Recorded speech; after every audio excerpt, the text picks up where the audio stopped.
fire when ready. Awesome, thank you. Now we are chatting in regards to your retirement. I wanted to reach out. I wanted to ask.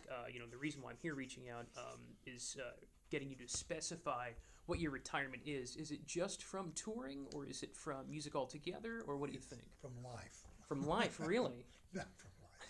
I mean, I've done this 50 something years, Sure. and I have identical twin boys that are 11 years old. So I missed it with my two older boys, and I'm determined to spend some time, quality time with them, and so I'm going to do it. Gotcha. So you are putting everything from entertainment past you to spend time entirely focused on the family. Very cool. Let's talk about your boys for a second. What can you share with AXS readers about your sons, identical twins? What are their interests? Tell us about Justin them. and Jordan, they're 11 years old and 5'5", Oh wow, and they're like little brick walls, you know. 5'5". That's like my height Yeah, practically. and it's so funny because they're going through puberty, Right.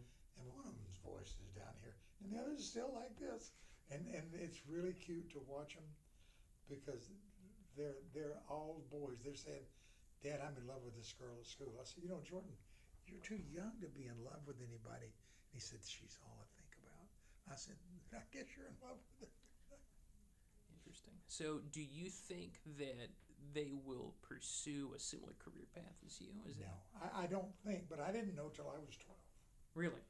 12 years old, I went to see Ray Charles, and I thought, that's what I want to do. Because people laughed at everything he said and clapped for everything he sang, and it just seemed ideal to me.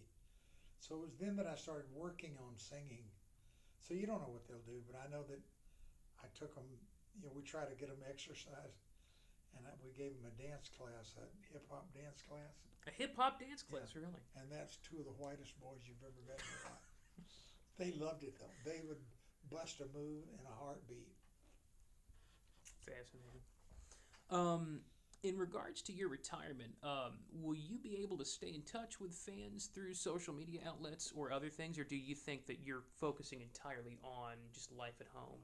I don't know that fans care to talk to me after I'm gone. And I have a guy that will help me take care of the social media thing. That's not a big deal to me. I mean, Well, that came after my prime. so it's something that just has no interest to you whatsoever, you know? If fans appreciate you, they can let you live your life. Yeah. Well, I mean, I respect the fans, Sure. and I think it's sweet of them to because I get a lot of stuff. But I'm not quitting one thing to start another. Sure. And that doesn't mean I'm going to drop out of sight. I don't plan on at this point. I have no plans to do movies or music or anything else. But you don't know what's going to happen. Sure. If someone maybe handed you the right screenplay, you could give it a potential consideration or something. Well, I don't know. I mean, I truthfully, Mm-hmm. that's consuming, and I'm Sure. trying to. That's what I'm trying to get away from. Being consumed.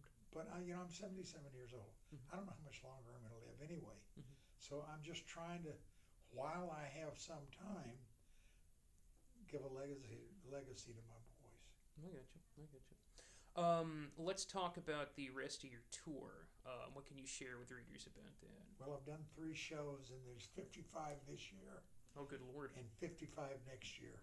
So, and that's it. 55 shows next year. Where will the tour? Where will the tour? Excuse me, culminate? I don't know. I haven't looked. I'm sure it's already booked. I just haven't looked.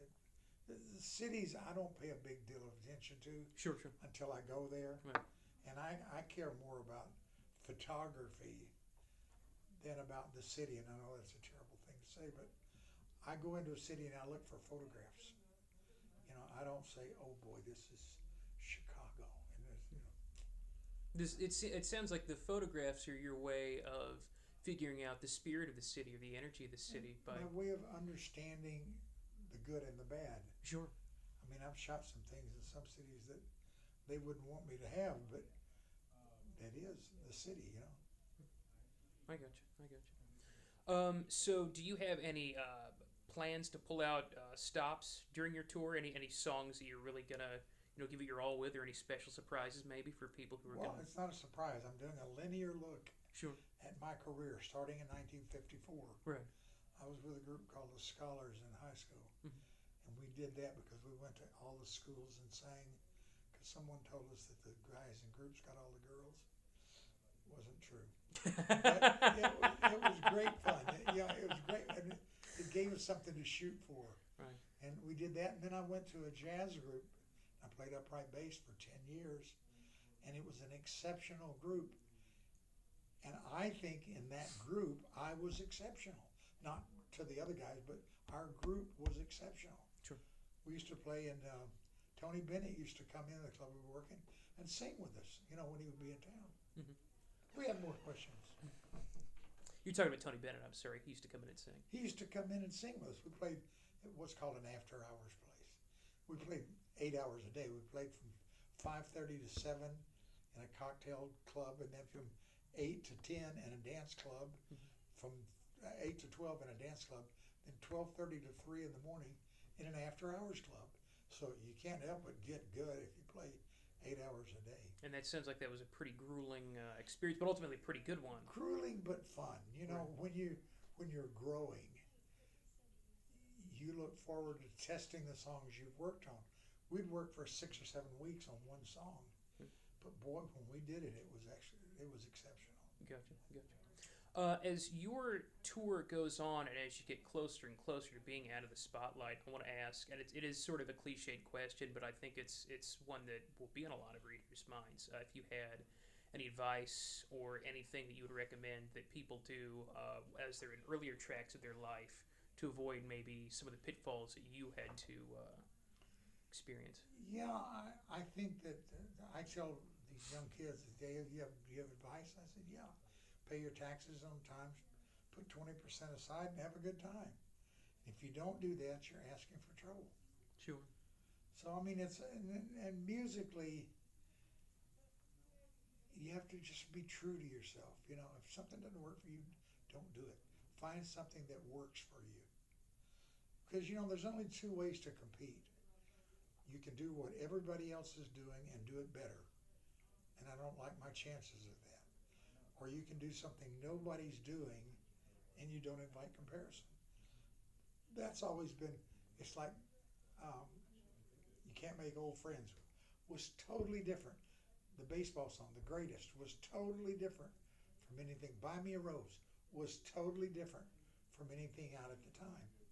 So I think that to me is the best. And you don't want to be the best of a bunch of people. You want to be yourself, and you want people to come to hear you because of what you do for yourself. And it's not selfish. It's just that you're going to do that better than anything else. Sure. Songs you like and styles you like.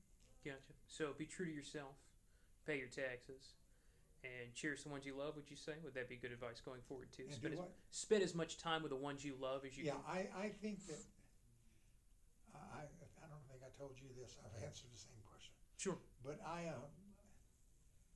when I was younger, I think I wrote in my book, there's a fine line between being driven and being selfish. Mm-hmm. And I think I was selfish at that time. Mm-hmm. I don't know that I'd be where I am if I hadn't been.